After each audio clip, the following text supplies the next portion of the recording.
തിരഞ്ഞെടുപ്പ് വിശേഷങ്ങളുമായി NCTV ജനഹിതം 2026 നിങ്ങൾക്കായി സമർപ്പിക്കുന്നത് തൃശൂരിന്റെ ജനപ്രിയ ജ്വല്ലറി നോബൽ ജ്വല്ലറി, ഷാർ ആമ്പലൂർ. പുതുക്കാട് മണ്ഡലം UDF സ്ഥാനാർത്ഥി KM ബാബുരാജിന്റെ തെരഞ്ഞെടുപ്പ് പര്യടനത്തിന് മണ്ഡലത്തിലുടനീളം ആവേശകരമായ സ്വീകരണം.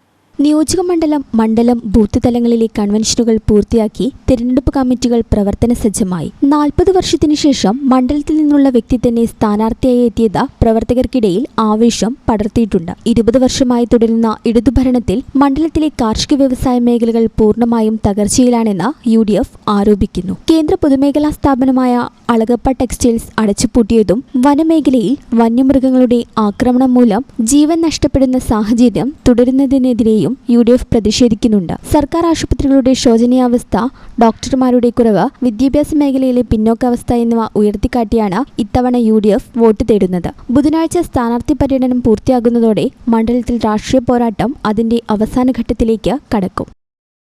കഴിഞ്ഞ 10 വർഷക്കാലമായി സംസ്ഥാനം ഭരിച്ച് സാമ്പത്തികമായി ഈ സംസ്ഥാനത്തെ തകർത്ത് തരിപ്പണമാക്കിയ ഇടതുപക്ഷ ജനാധിപത്യ മുന്നണിയെ ഇവിടെ നിന്ന് നിഷ്കാസനം ചെയ്യുന്നതിനുള്ള തീവ്ര ശ്രമത്തിലാണ് UDFന്റെ നേതൃത്വം. 140 നിയോജകമണ്ഡലങ്ങളിലും UDFന്റെ ജനപ്രതിനിധികളെ തെരഞ്ഞെടുക്കുന്നതിന് വേണ്ടിയുള്ള ഒരു ജനാധിപത്യ പോരാട്ടത്തിലാണ് ഇന്ന് നാം എല്ലാവരും.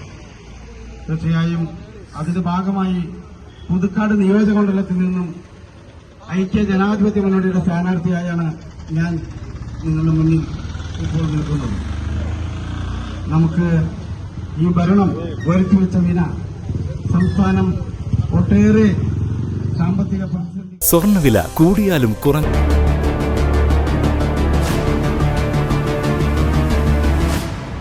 തിരഞ്ഞെടുപ്പ് വിശേഷങ്ങളുമായി NCTV ജനഹിതം 2026 നിങ്ങൾക്കായി സമർപ്പിച്ചത് തൃശൂരിന്റെ ജനപ്രിയ ജ്വല്ലറി നോബൽ ജ്വല്ലറി, ഷാർ ആമ്പലൂർ.